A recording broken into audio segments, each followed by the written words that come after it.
Good morning student. स्वागत है आपका science classes by Yashpal sir. और इसी की कड़ी में हम लेके आए हैं लेसन नंबर 2 का पार्ट है रक्त एवं परिसंचरण तंत्र। इसमें हम देखेंगे रक्त के बारे में जो बेसिक चीजें हैं वो देखेंगे और एग्जाम में एक नंबर का क्वेश्चन पूछता है। उसके बाद हम देखते हैं रक्त की पूरी संरचना, देखते हैं क्या होता है, पूरा डिटेल से हम पढ़ेंगे। नोट्स इतने बढ़िया तरीके से बनाए हैं, आपको अगर बुक्स अवेलेबल नहीं है तो नोट्स को बहुत अच्छी तरह से लिख सकते हैं। फिर हम देखते हैं रक्त के कार्य देखेंगे, इसके बाद में हृदय की संरचना हम देखेंगे और हृदय की कार्य प्रणाली देखेंगे। तो स्टार्ट करते हैं। आपने नोट और नोटबुक पेन ले लिया होगा साथ में, पहले समझना फिर एक एक चीज को नोट करना। ओके। रक्त परिसंचरण तंत्र, रक्त की प्रकृति कैसी होती है? रक्त की प्रकृति क्षारीय होती है।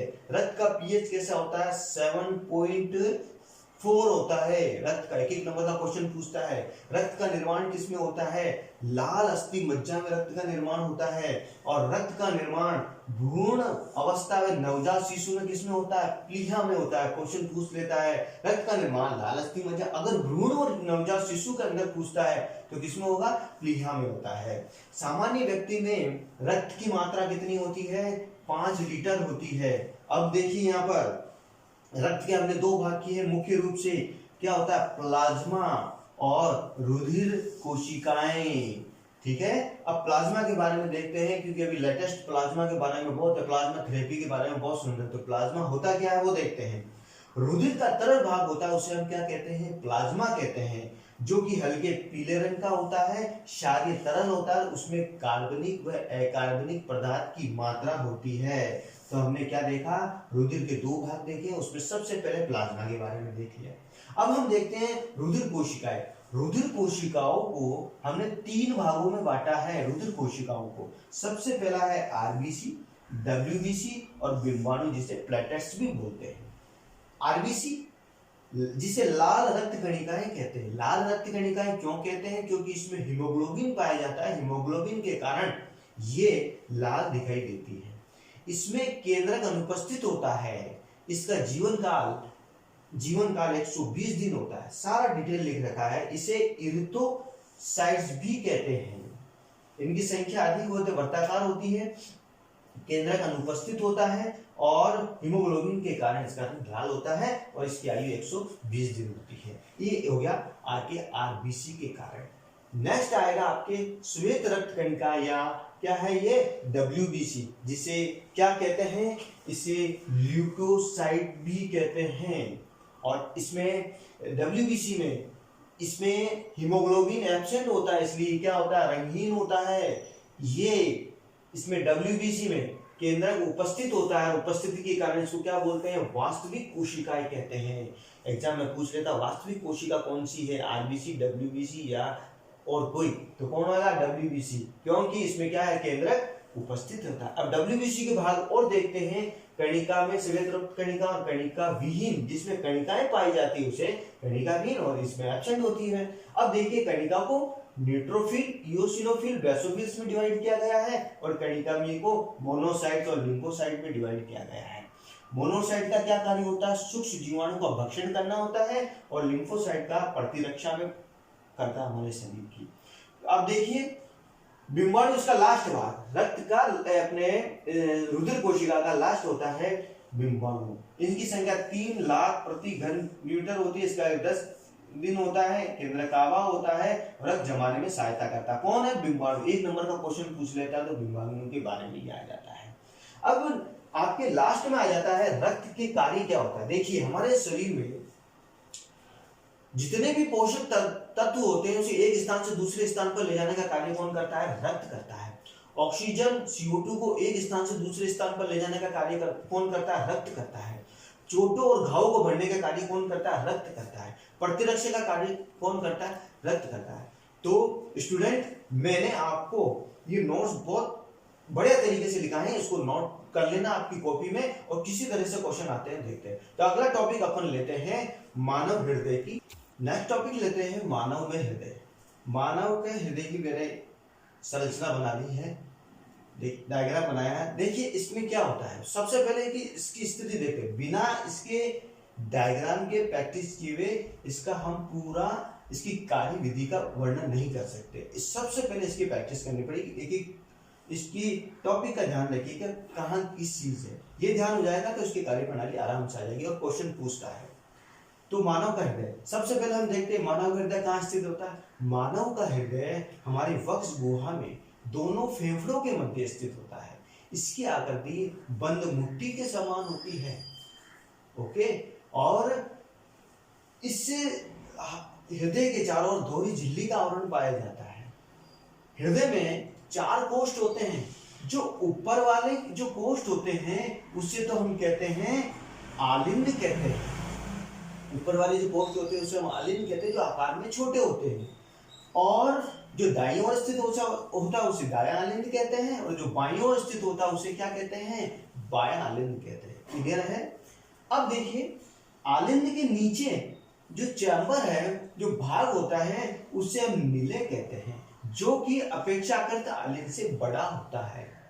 और ये जो दाईं ओर स्थित होता है उसे दायां नीले कहते हैं, और जो बाईं ओर स्थित होता है उसे बायां नीले कहते हैं। क्लियर है। इसके बाद हम देखते हैं जो दायां आलिंद और दायां नीले होता है, ये आपस में एक अंत्य आलिंद नीले पट होता है, उससे क्या होता है, अलग रहता है। और इसी अंत्य आलिंद पट पर त्रिवलनीय कपाट स्थित होता है। किसमें, दायां आलिंद और दायां नीले के मध्य त्रिवलनीय कपाट स्थित होता है। इसका क्या कार्य होता है वो कार्य प्रणाली में देखेंगे। क्लियर है। इसी प्रकार से बायां आलिंद और बायां नीले के मध्य में द्विवलनीय कपाट स्थित होता है। एग्जाम में पूछ लेता है कि द्विवलनीय कपाट कहाँ स्थित होता है, बायां आलिंद और बायां नीले के मध्य स्थित होता है। आप देख रहे हैं जो नीले है नीचे वाला भाग, उसकी जो बाह्य परत होती है जिसे हम झिल्ली कहते हैं वो मोटी होती है। मोटी क्यों होती है, क्योंकि नीले को ही शरीर के विभिन्न भागों तक अंग पहुंचाने का कार्य करता है, पंप अधिक करना होता है, इसलिए इसकी झिल्ली क्या होती है, मोटी होती है, आलिंद की अपेक्षा करती है। शायद आपको समझ में आ गया होगा कि हृदय की संरचना देख लेते हैं। ऊपर महाशिरा है, किसमें खुल रही है, दायां आलिंद में खुल रही है। महाशिरा दायां आलिंद में। डायग्राम बिना आप कुछ नहीं कर पाएंगे, डायग्राम की प्रैक्टिस चाहिए।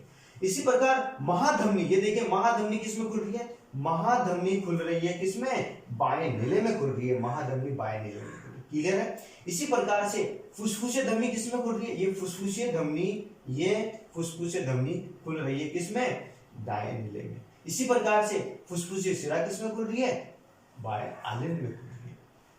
क्लियर। तो ये हुई इसकी हृदय की संरचना। 4 कोष्ठ होते हैं, ऊपर आलिंद होता है, नीचे नीले होता है। महाशिरा, धमनी, फुसफुसीय धमनी और फुसफुसीय शिरा कहाँ खुल रही है, ये डायग्राम से क्लियर है। क्लियर है। अब हम देखते हैं इसकी कार्य प्रणाली जो बहुत ही इंपॉर्टेंट है। देखिए हमारे शरीर से विभिन्न अंगों से अशुद्ध रुधिर आता है। विभिन्न शरीर से अंगों से अशुद्ध रुधिर आकर सबसे पहले कहां जाएगा, महाशिरा में आता है। कहां जाएगा भाई, महाशिरा में आता है अशुद्ध रुधिर, अशुद्ध रक्त महाशिरा में आता है। महाशिरा में आते, महाशिरा किसमें खुल रहा है, महाशिरा किसमें खुल रहा है, दायां आलिंद में खुल रहा है। दायां आलिंद में सारा रक्त आने पर, दायां आलिंद में रक्त भरने के बाद में अब ये क्या होगा, इसमें कौन सा, दाएं आलिंद और दाएं नीले के मध्य कौन सा कपाट स्थित होता है, त्रिवलनीय कपाट स्थित होता है। और जैसे ये दाएं आलिंद भर जाएगा तो त्रिवलनीय कपाट पर प्रेशर पड़ेगा और सारा रक्त किसमें आ जाएगा, आलिंद से दाएं नीले में आ जाएगा। और जब पूरा रक्त आ जाएगा तो त्रिवलनीय कपाट वापस क्या हो जाएंगे, बंद हो जाते हैं। और बंद क्यों होते हैं, क्योंकि पुनः रक्त नीले से आलिंद में नहीं जाए। अब सारा रक्त दाएं नीले में आ गया। अब मुझे बताइए कौन खुल रहा है यहाँ पर, ये देखिए कौन, फुसफुसीय धमनी खुल रही है। तो सारा रक्त यहाँ पर अर्धचंद्राकार कपाट होते हैं इसमें, और जैसे ही दाएं नीले में सारा रक्त आ जाएगा तो ये अर्धचंद्राकार कपाट खुल जाएंगे और ये रक्त किसमें चल जाएगा, फुसफुसीय धमनी में चला जाता है। फुसफुसीय धमनी में चला जाता है। और फुसफुसीय धमनी से कहां जाएगा, फेफड़ों में जाता है। किसमें जाता है भाई, फेफड़ों में जाता है, शुद्ध होने के लिए फेफड़ों में जाता है। ये की स्थिति मैंने यहाँ पे लिखी है। देखिए शरीर से अशुद्ध रुधिर आया, शरीर से अशुद्ध रुधिर, अशुद्ध रुधिर आया है, किसमें आया, महाशिरा में आया, मैंने महाशिरा लिख दिया। महाशिरा के बाद में क्या है, आएगा दायां में, दायां में क्या आएगा, त्रिवल्ली कपाट खुल जाएंगे, फिर दायां नीले में आएगा, फिर फुसफुसे धमनी, दायां नीले में जैसे आता है किसमें जाएगा, फुसफुसे धमनी में जाएगा, और फुसफुसे धमनी में कहा जाएगा, फेफड़ों में शुद्ध होने के लिए जाता है। क्लियर है। अब फेफड़ों में शुद्ध हो गया साहब रक्त, अब क्या कहाँ आएगा, ये आएगा फुसफुसीय शिरा में आता है। किसमें आता है भाई, ये फुसफुसीय शिरा में आता है, शुद्ध रक्त फुसफुसीय शिरा में आता है। और फुसफुसीय शिरा में किसमें आएगा भाई, ये आएगा बाएं आलिंद में आता है, फुसफुस शिरा से बाएं आलिंद में। यहाँ पे भी क्लियर स्थिति है, यहाँ पे भी क्लियर स्थिति है। बाएं आलिंद में पूरा रक्त भरने के बाद में कौन से कपाट पर प्रेशर पड़ेगा, द्विवल्ली कपाट पर प्रेशर पड़ेगा। सारा रक्त कहाँ आ जाएगा, ये आ जाएगा आपके किसमें, ये आ जाएगा किसमें, बाएं नीले में आ जाएगा, बाएं नीले में आ जाएगा। और बाएं नीले में आने के बाद में ये त्रिवल्ली कपाट वापस बंद हो जाएंगे, द्विवल्ली कपाट वापस बंद हो जाएंगे, क्योंकि ये रक्त पुनः नीले से आलिंद में नहा जाए। जैसे ही पूरा रक्त बाएं नीले में आ जाता तो यहाँ पर कौन खुल रही है भाई, महाधमनी। बाएं नीले से रक्त कहाँ जाएगा, महाधमनी में जाएगा, और महाधमनी से ये रक्त ये जा रहा है, महाधमनी में रक्त जा रहा है। और महाधमनी से क्या होगा भाई, महाधमनी से वापस क्या शरीर के विभिन्न भागों तक ये रक्त पहुंचा दिया जाता है। शुद्ध, ये शुद्ध रक्त कहाँ चलेगा, शरीर के विभिन्न भागों तक पहुंचा गया। तो स्टूडेंट, इस डायग्राम से मैंने बहुत अच्छी आपकी कंडीशन, किसी भी प्रकार का आपको इसमें कंफ्यूजन नहीं हो, इसलिए सबसे पहले डायग्राम की प्रैक्टिस कीजिए। ऊपर वाले भाग को क्या कहते हैं, नीचे वाले भाग को क्या कहते हैं, इसकी स्थिति अपन ने देख ली, कहाँ स्थित होता है, 4 कोष्ठ होते हैं। और त्रिवल्ली कपाट कहाँ स्थित होता है, द्विवल्ली कपाट कहाँ स्थित होता है, नीले के चारों ओर दोहरी झिल्ली क्यों पाई जाती है, सारे क्वेश्चन इसमें पूछता है। इसकी कार्य प्रणाली, और इसकी कार्य प्रणाली में समय कितना लगता है, 0.8 सेकंड लगता है। ये आपके 10th क्लास में इतना ही है। जब 12th बायोलॉजी लोगे तो पूरा डिटेल, और ज्यादा पूरा डिटेल है आपके इम्यूनिटी, और इसी में आपके इम्यूनिटी सिस्टम में लेसन नंबर 4th में आपको ब्लड ग्रुप भी कराऊंगा और RH कारक भी कराऊंगा। ठीक है, यह है आपके इतना स्थिति। तो फ्रेंड बहुत अच्छी तरह से समझिए, पहले सबसे पहले डायग्राम बनाइए और इसकी कार्य प्रणाली जैसे जैसे यहाँ पे चलता जा रहा है, तो ये कार्य प्रणाली मैंने आपको बता दी है। और एक चीज और है, मानव के हृदय को दोहरा परिसंचरण तंत्र भी कहते हैं। क्या कहते हैं, दोहरा परिसंचरण।